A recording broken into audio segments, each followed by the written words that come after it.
Hey, James, I'm going to throw you under the bus there by saying former Wallaby. We both know that you're very much in the frame and want to be. Thanks for joining the podcast. Why are you late? That's the big question, because we've been sitting around here for 10 minutes talking about what we're doing, and where have you been? Fair enough. It is nearly 9 p.m. here, but I've been watching Survivor. Brains vs. Prawns. It's a show. Trust me, get on it. How is it still going? I thought it finished around when Australian Idol finished. Well, as you say, it's a good show, so they keep repeating different series, but not like your show. Probably just new. Are you kidding, mate? Maths is like if you run after, it's the advertisement on Maths has been likened to the Super Bowl. Millions. Really? Yeah. Hey, James, and devastation. Talk us through your strategy, James. If you were on Survivor, how do you think you'd get Survivor? Just putting that out there now. I'm going to be that. That's the thing that goes on. Yeah, well, that's the thing, because you messaged me a week or two ago going, I think I'd go pretty well on Survivor. And it's always interesting hearing people's strategies about what they would do. How do you actually, before I go to James, Matt, how do you think Rabs would go on Survivor? He'd play the political game really well, but he'd struggle making a fire or anything outside his comfort zone. Like he's complaining now that he wants to go to bed at 9. That's not surviving, mate. You go down at Survivor when the sun goes down, so that'd be about 8 o'clock. So that's an hour past bedtime. Maybe SAS you wouldn't be any good. I can get a fire going now. I'm going to be camper. My little bros taught me a few things. It's amazing. A couple of months in New Zealand, sleeping under the skies, going with the camper van, and all of a sudden, James O'Connor thinks he's a man that could survive in the bush. Mate, I've been on the hiking and the overnight stuff for about 5 years now. Bought some property out in near Yukai, 125 acres in the rainforest. Oh, geez, it must be a nice drive out there in your Land Rover Defender. Kind of a bit difficult, is it? Is that a sponsor? I can't hear you. Once upon a time, that would have been a sponsorship. But in all seriousness, James, thanks for coming on the pod. And mate, you've made the big move to New Zealand, and at this point in time, all things are rosy at the Crusaders. Maybe you're the reason behind their great return. Like, obviously, so good last year, the Crusaders missed the finals for the first time perhaps ever. I better check that statistic. But since you've arrived there with Rob Penny, things have turned the corner pretty quickly. Oh, man, I'd love to claim that, but yeah, it's not about me, honestly. The group we have there is pretty incredible. I think last year was sort of not a one-off, but quite a few injuries and not the best of luck. I think the boys were coming home strong late in the season. But yeah, look, since I've been here, it's been awesome. Been such a cool experience. One that I'm very glad I made the move to. What's like, how did they respond to the year that they had? Like, obviously expectation. Like, if that was in Australia, the coach would have been fired in a heartbeat. Like, how did they respond maybe differently to when you've been in other teams that have maybe underperformed 1 year? I think just doubling down. Like, they've got a winning formula. They know what it takes to sort of win titles. You know, they've won the most amount of titles probably in any other Super Rugby team. I think the one thing I sort of noticed was they didn't shy away from talking about winning and having a positive season. Like, I feel like sometimes in Australia we have the whole rebuild stuff. We talk about playing good footy, but for them it's it's winning. It's winning games and consistently. That's what I found really enjoyable. It's just not a big mindset shift, but there is definitely some differences that I found over there. Not only just with the rugby, but with I guess the approach to the game and just sort of how they line the week up into each sort of match, depending like kind of Kiwi team or an Aussie team. Obviously, you do review, as we know, on each team and you break apart where you think they're going to play. But a lot of, I guess, the stuff they're doing is that psychological sort of battle as well and how to get into the mindset of other players and other teams.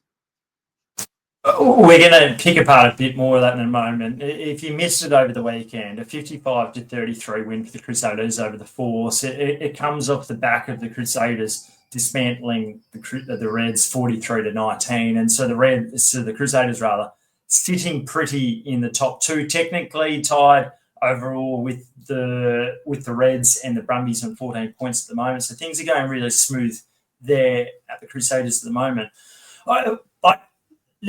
Before we even get like there as well, tell us about like when you first arrived. Just like I know that when you were a 17-year-old going to the Western Force, you were the new amazing guy on the block, and you probably had a fair bit of I don't know about arrogance, but confidence coming into the setup. Is it different when you're a 33, 34-year-old going across the ditch and you're the only Aussie pretty much there at the Crusaders as well? And, do you have to scale it back a little bit before you can start going on the James O'Connor of 60-odd tests?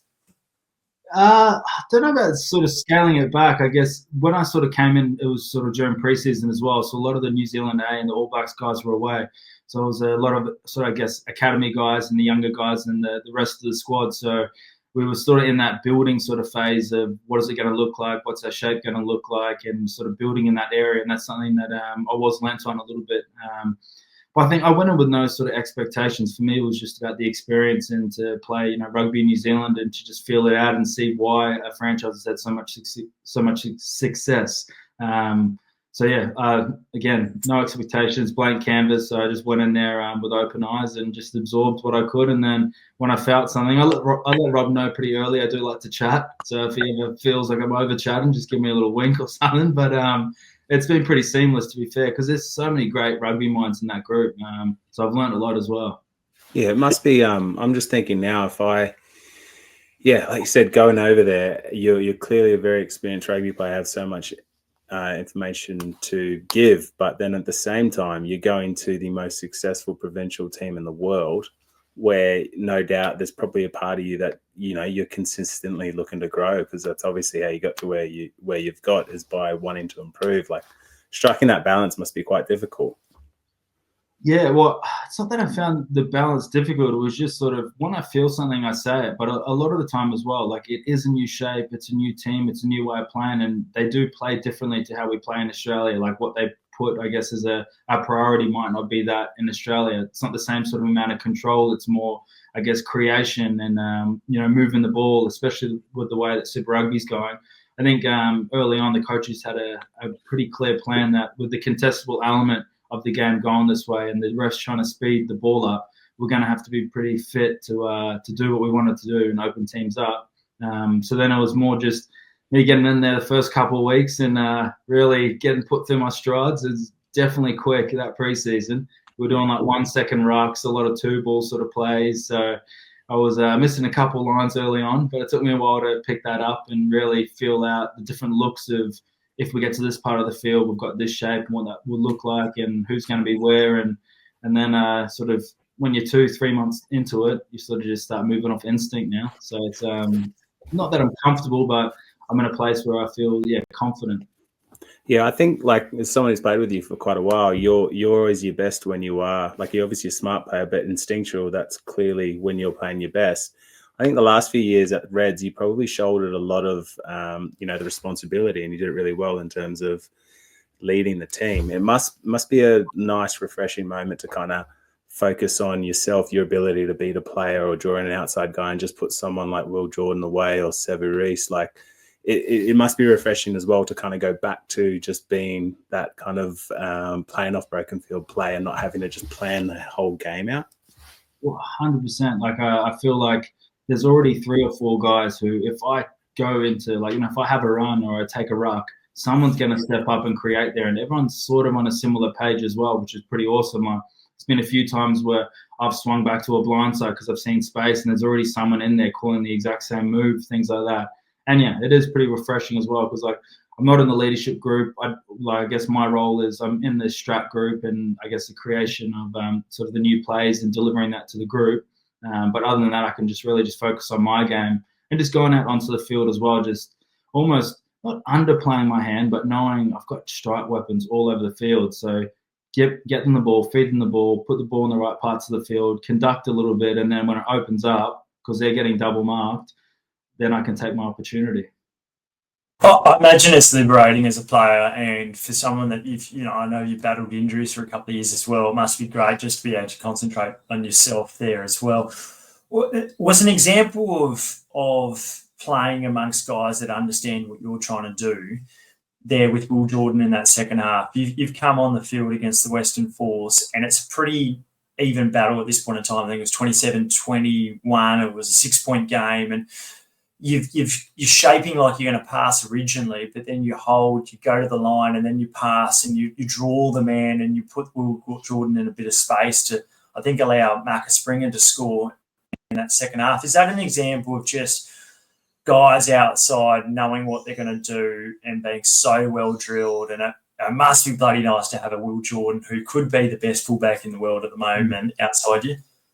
Yeah, I think, like, as you know, Matty, like, you preview a team, so you sort of know how their centers are going to defend. You know if it's a high winger. So you've already got, like, in the back of your mind, you've done the work, and you're sort of not preempting, but you've got a picture that you think you're going to see. And then it's just about almost you're playing what's in front and you're opening that up. But I know a couple little triggers to be able to pull them out to get the picture that I want. But then again, I think I had probably 50 minutes to watch the game from the sideline and just see sort of little areas where I thought, okay, like, we can get a seam here, or I think this play is going to work if we go to this starter play. I think there's a little bit of space here, because they went really early to like a 14-1 in the backfield from like 35 meters out, which is quite interesting. I hadn't seen them do that before. So then that opens up different spaces as well. So it's been interesting learning to play off the bench. I haven't had sort of too much experience of that, but I definitely think it is like, we see what, I guess, South Africans have been doing for a long time. The French did it on the weekend. Been able to have, like, not master it, but have an impact that's not just, up tempo speed, but also if the game relies on it, you can maybe slow it down and control it a little bit more. So that's been cool to, experiment with, for sure. Yeah, and I think the way Super Rugby, how tightly contested it's been, I think you'll see that used probably a bit more now, which is really cool. One thing I am keen to, you touched on earlier, was the psychological battle. I think, like, one thing that I noticed when working with Kiwi coaches is you'd spend the start of the week, or doing all your plays, the specifics and stuff, but they were a little bit old school. They were a little bit like, as Kiwis are, like, quite philosophical and deep about things and meaning, and would always have like a theme of a week. And I always found that quite interesting. Whereas in Australia, we would beat our chests at the end of the week just before the game, but the Kiwis would kind of layer this emotional element to the game really early in the week and just set the tone and have like a story that you're connected to. How's that been in terms of motivation? And does that ring true for Crusaders? Or 100%? I think just that planning of the week, that's not just sort of detail driven or game plan driven, but there's a whole sort of theme behind it. And, you're touching on that theme every day throughout the week. So it's almost like, it's the weeks don't just blend into one. Like, how quick Super Rugby is, 16 games pretty much, they can go like that. So when you sort of take the time to touch on each game on a different level, not just like a mental level, but that emotional level as well, it really helps you hone in on the detail too. So, there's a lot of, action sort of words being used, but we do blend it quite well. And then each week sort of just tweaking details in terms of what we've seen, but doubling down with that theme as well, leading into it. It's been, it's been cool. Without necessarily throwing anyone under the bus or being too strong either way, what's it like when you go to the Crusaders? There's always the bit of talk around it. These Kiwis, these All Blacks, they're bigger, faster, stronger. They're better players than the Aussies. You look at the stats for 2 decades. Clearly, the All Blacks have had dominance, and certainly in Super Rugby over the last decade. How do you think the Aussies are matching up against the Kiwis? And do you find it easier playing alongside a Crusader side that has a truckload of All Blacks out there? Well, I think you touched on it, Matty. Like, for me, I can just focus more on my role.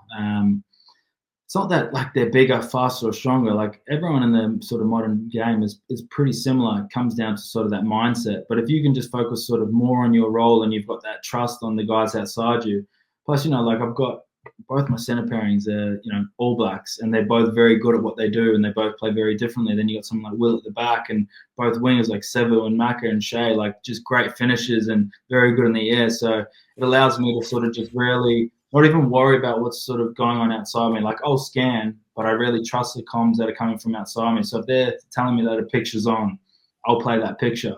So it's really, I guess my role's sort of just been underplaying a bit, and then sort of it will open up. Again, still early days. It's only been, only played 3-4 games. So a lot to play and a lot to come from it. But yeah, what I will say is it's been a pleasure so far. I think the noticeable thing for me is when you do create like a 2-on-1 or something like that, or a little bit of a gap, at the Reds, you might have seen someone be a couple meters deep and not really take advantage of that gap that you'd created. Whereas, your kind of go-to players that skip on out, bring that guy in, and then you see Will Jordan just hitting it so flat. Like they clearly sense it. Their feel for the game is exceptional, really.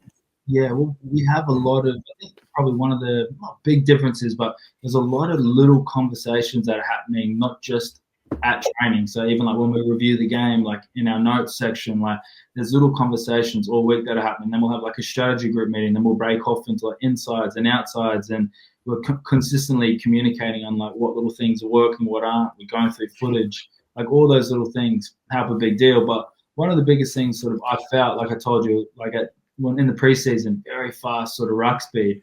But the other thing is, like in New Zealand, they want to play flat at the line. They want to put their skills under pressure. They want to get through the line and offload, and especially with the way the game's going, like keep the ball moving, keep it fast. A lot of great support lines, almost like guessing where each plays someone's going to go through. So there's a lot of cohesion in that way, where I've found in Oz a couple of times, we play very good chess and get set piece plays really well. We're very detailed on our 1, 2, 3 phase strikes. But a lot of the time we are having to flatten guys up outside us, or, maybe our skill set, it's not as good, but we don't practice it under pressure as much, like with a high line speed, or like just consistently repping like that short ball, or the ball out the back, or those little connections between both pivots, or the forward pivot and then the centers out wider. That's something we've done a lot of the training. Yeah. Would you, if you had to, like, you're in a unique position where you've played, 4 major countries essentially.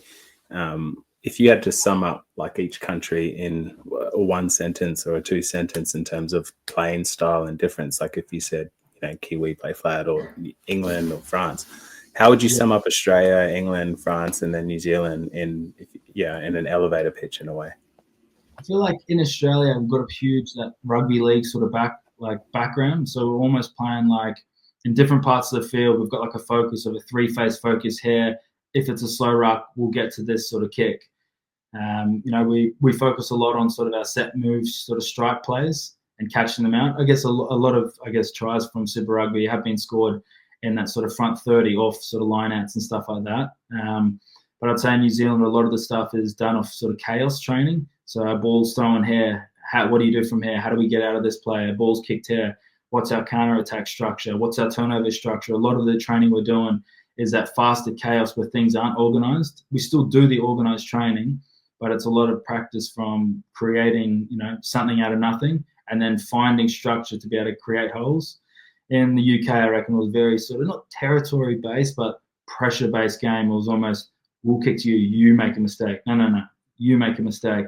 It was a lot more, I wouldn't say like 13-man rugby, but because of the weather and stuff like that, you sort of do have to play to conditions. And I felt like probably the most detailed teams I played in was that Sale Sharks group, where we had probably 10 different starter moves, and everyone knew exactly whose inside shoulder they're getting to from this line out, what the ball out the back looked like, if this picture comes. So again, it was sort of broken down, but very much a pressure game.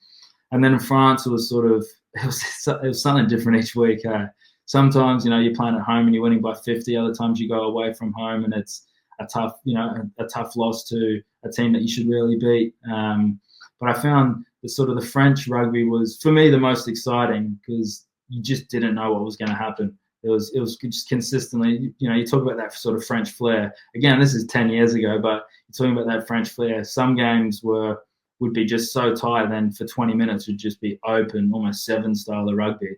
And there wasn't as much sort of plan on set piece and structure, as more just playing purely on pictures. I was fortunate enough to be playing in a Toulon team that had, 30 internationals in the squad, so guys could find shape from nothing. It was definitely exciting footy.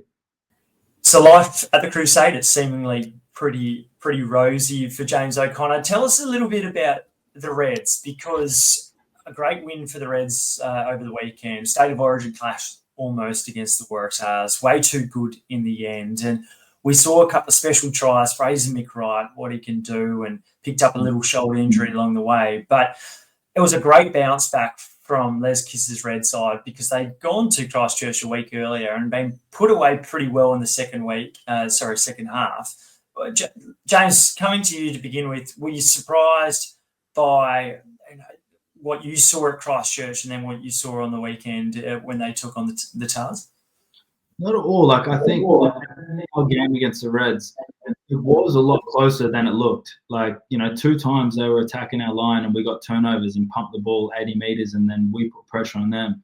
I think their ability, like, they've gone to another level in terms of their pod system with how their forwards are ball playing, putting guys through gaps and whatnot. I came home straight from our game and watched the Tars Reds game. I thought it was definitely an origin that first half. Thought the Tars probably should have been up by a little bit, but just the way the Reds sort of came home and managed that game, and then just the foot speed of some of the boys there and just some of that creation was some of the best rugby I've seen. So it was a good win by the Reds. Yeah, it was such a weird game, wasn't it? Like the Tars really needed to capitalise from their kind of physical dominance. They were ruck. Defense, I messaged Christy. They were raking the ball, obviously, because the Reds like to offload their loose carries. It had that feel like, they're just going to turn them over. But the Reds just they picked up the pace when they needed to. They played off transition a lot better. And then kind of what you're talking about there with what Australia, New Zealand, like the Waratahs were very set piece, were very structured, kind of good off that when they've got a real stable set piece and it's all really well planned. But as soon as it went a little bit wild, as soon as Kellaway was off and no one was in the backfield for a kick, like these kind of things, they really struggled. Yeah, so that's the key. That's the key point, isn't it? I want to bring you both of you guys because the key point. One of the major moments in the game was when Andrew Kellaway's shown a yellow card, tip tackle on Harry Wilson. Not a huge amount in it. Probably a few people probably thinking it's not even a yellow card. But as a backline and as someone who would have spent a lot of time at fullback and at 10, both of you as well, kind of inexcusable almost that there wasn't anyone at the back there for Jeremiah Murray, the former Crusader at the end. What happens there to allow for Murray to go on and score a try, and really the momentum changed right then? Yeah, I think it's just, when you lose one of your back 3 players, someone's got to sort of step up there. And I think it was just a weird sort of transition. I'm pretty sure it came off one of Lawson's kick to the corners and then he chased and then no one sort of dropped back there, or maybe sort of 2 people half dropped.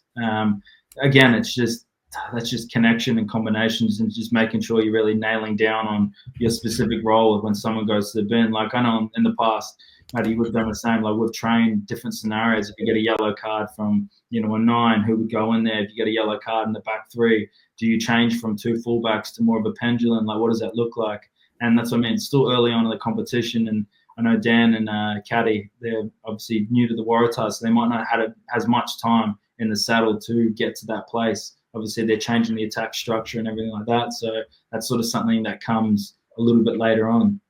Yeah, and it's funny actually when it happened.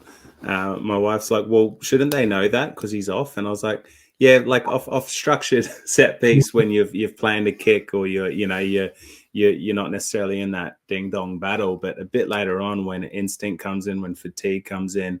You're right. He kicks it and he thinks, I've got to put everyone on side. The new rules, you got to put everyone on side, blah, blah, blah. But, your primary role, particularly with how they play with 10 and 15 in the back line, in the fullback, when 15's off, you kick and hold every single time.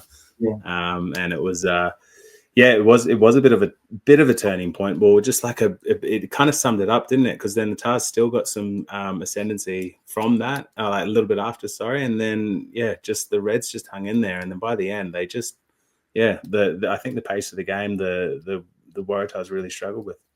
I think even just the way, like obviously I've been involved with the Reds the last 5 years, but since sort of Les and Brad and the likes that have come in, they brought sort of a new sort of way of playing. Like a lot of teams are sort of swinging, but they're really making the most of those opportunities. So like when one man's down, that defensive line's so short.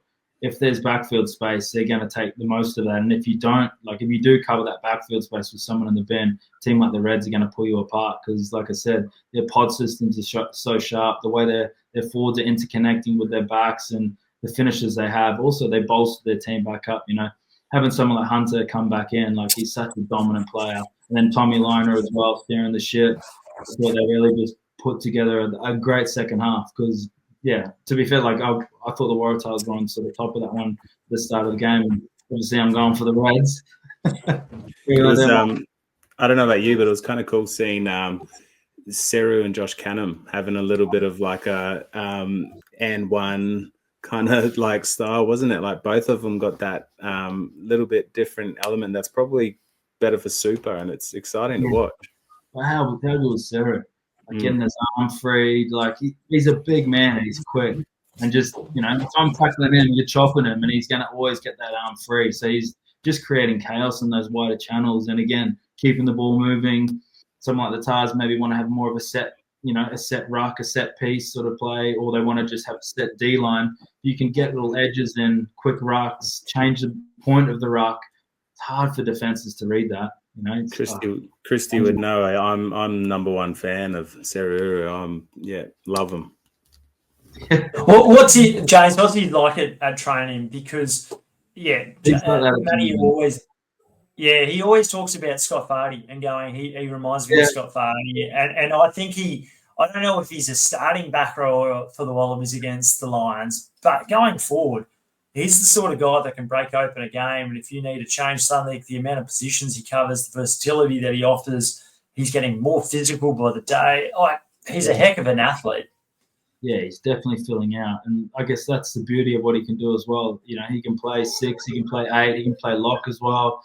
You want to, having him as a bench player, talk about bomb squad, he could definitely come on 20, 30 to go and just completely change your game plan. Especially, we're blessed with the back rows that we have in Oz right now. So it's going to be tasty. So it was a 28 points that the Reds scored in a row to blow away the Waratahs and take it away from them. I know Dan McKellar was filthy at the rolling ball there, and clearly that was an unstoppable chariot there from the 22-metre line. After 33 minutes, Richie Asiata is the man who gets on the end of it. Would either of you two have done what Teddy Wilson did, which was try to stop a four forwards rolling forward? Mate, I've already lengthened a ruck for a box kick this year and probably hit a few more rucks than I ever have before. So I'll give it a crack. Wouldn't do much though. Matty's mate, I ended up in a mall once when was it, in the 90s? No, I ended up in a mall in Northern Hemisphere for Leicester, and I ended up fracturing my ribs. So I've gone nowhere near it ever since. That was like me jackling a ball. Yeah, exactly. Well, I broke my leg as well, jackling a ball. So it was actually an interesting call, that, because James would know. Typically, if you kick the touch, if you're 5 meters out, you're usually going to maul. 20 meters out.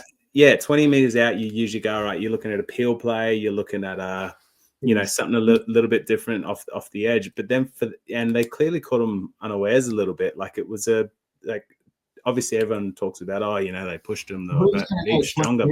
Ultra, I think it's credit to obviously the game maybe had that as a tactic, but I know how much the boys were talking about Zane Hilton, how much work he's changed the Reds more.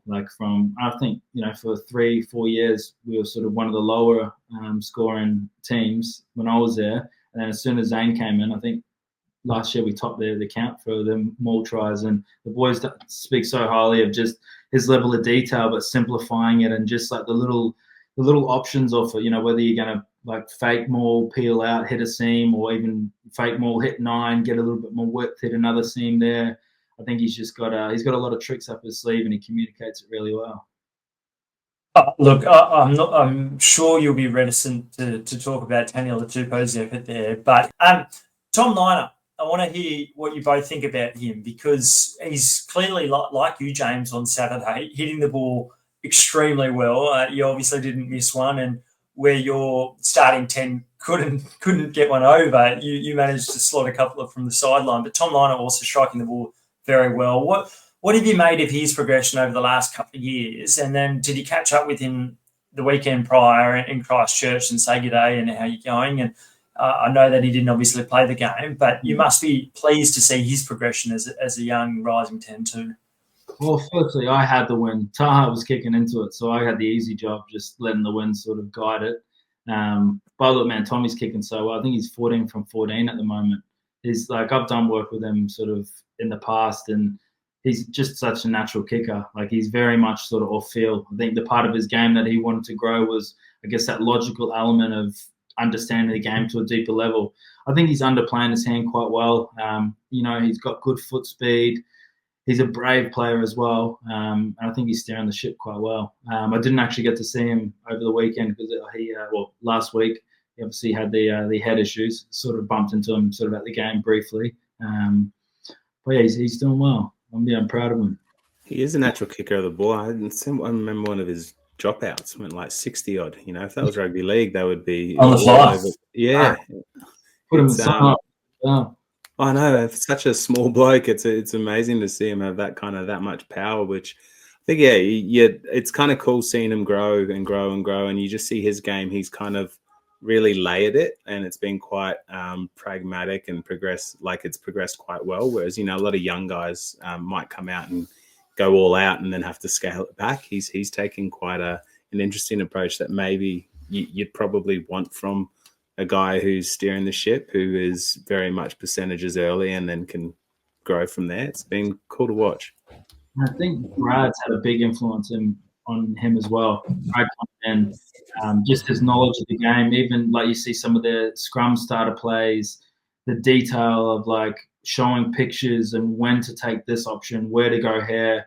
Like it's a very balanced play sheet. And then again, when you've got sort of guys outside you like Hunter, etc., who are now stepping up and ball playing and one of the best ball players in the comp, it really alleviates pressure. It's like for me, having all those skillful guys around me, you can really underplay your hand and then just wait for the moment to open up for you.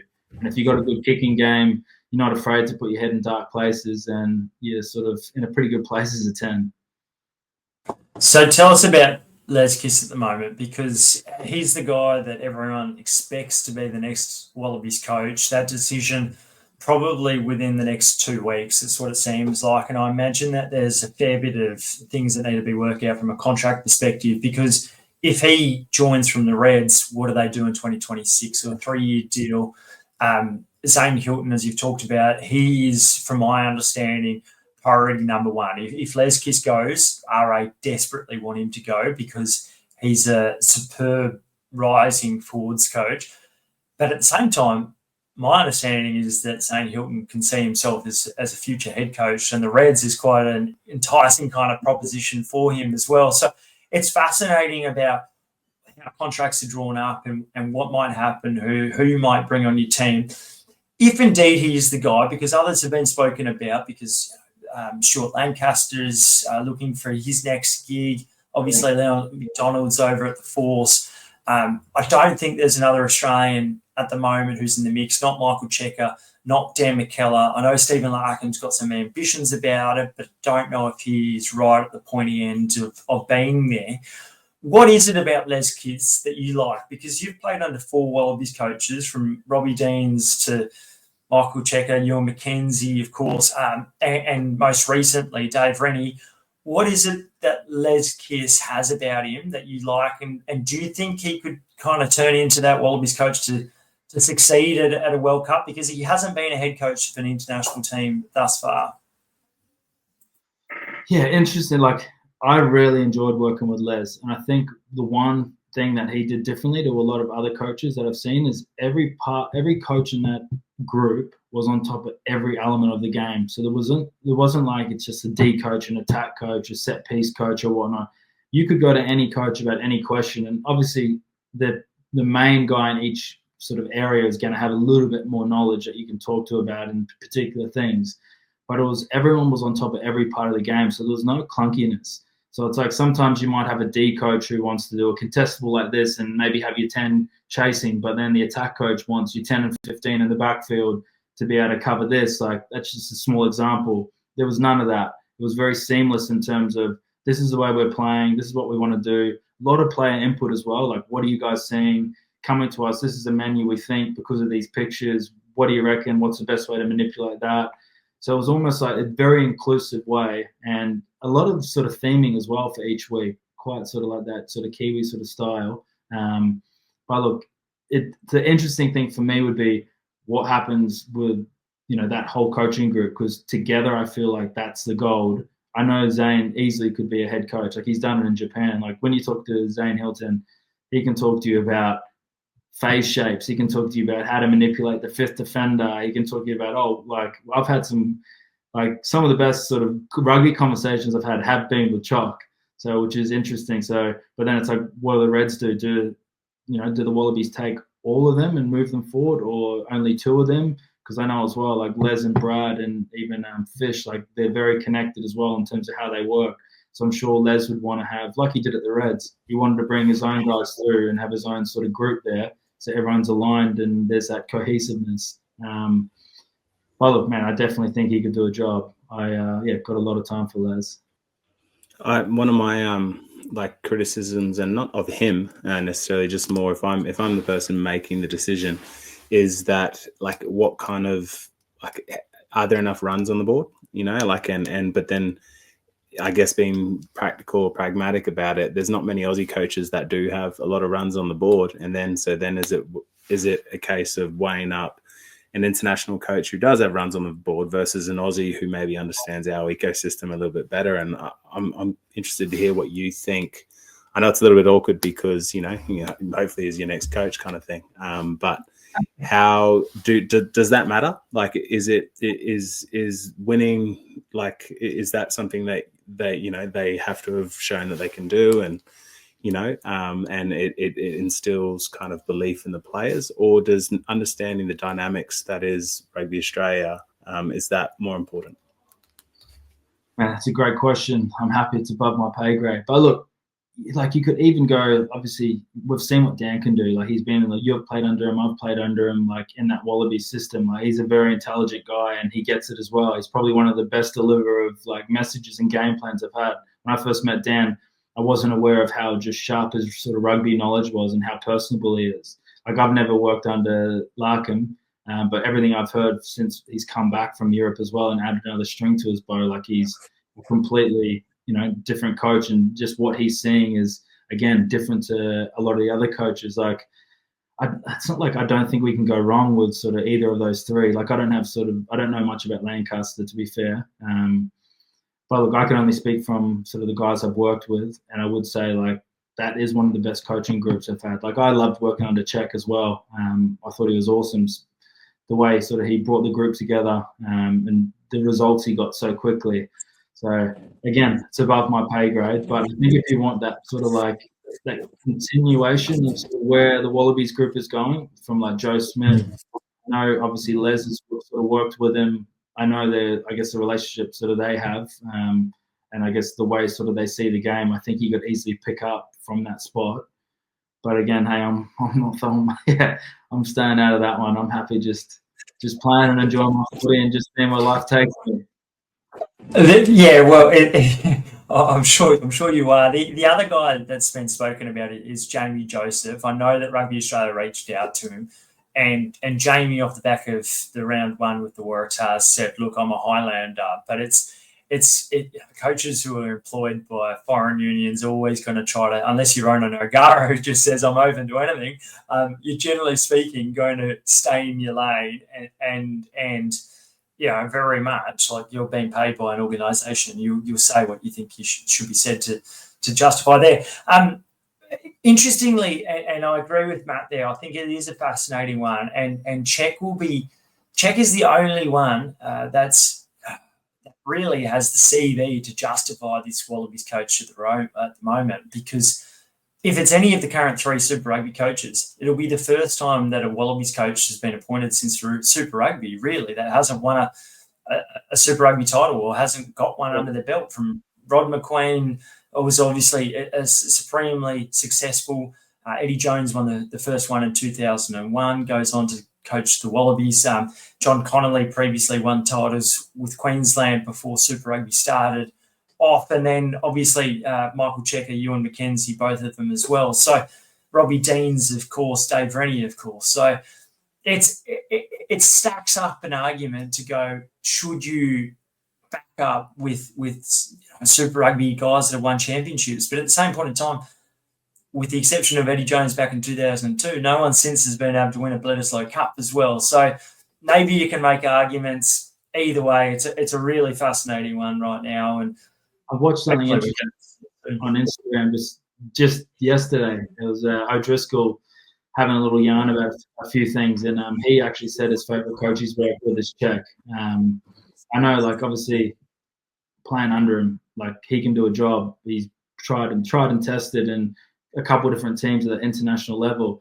I think, and not taking away from the head coach, because I don't want to take away from the head coach at all. They've got their role in the team, but I think the most important part of that is the coaching group, like having an alignment there and having, like, if you want to play this well, you've got to get a skills coach and an attack coach who's going to, benefit that. Or you got to have a defensive coach who's going to, like, have the same sort of system. So I think it's about the whole coaching group as a whole. Because if you just bring in a head coach and then grab someone from here, grab someone from here, it's almost like there's no team cohesion. It'd be like, me playing with a guy for the first time and then expecting us to beat the best teams in the world.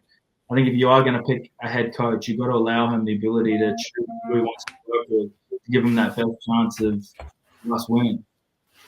Yeah, and I think one thing I think that's probably important as well is how the receptiveness is of the players when a coach hasn't won a title. Like, for me, I know I'm being harsh here, but I just think, when you are, backs against the wall, you've lost a couple tests, you got an away test, or, tough moments, that belief factor does play a part. And to know that you're on the right track, to know that you are, like, going with a method that's been tried and tested and proven successful I think that's important. So, boys, I know we're talking heavily invested in Super Rugby and the Wallabies, but Six Nations wrapped up for another year. France, too good in the end for Scotland. England were left to sweat it out for a couple of hours at the Principality in Cardiff, hoping that the ultimate upset would be achieved. It wasn't.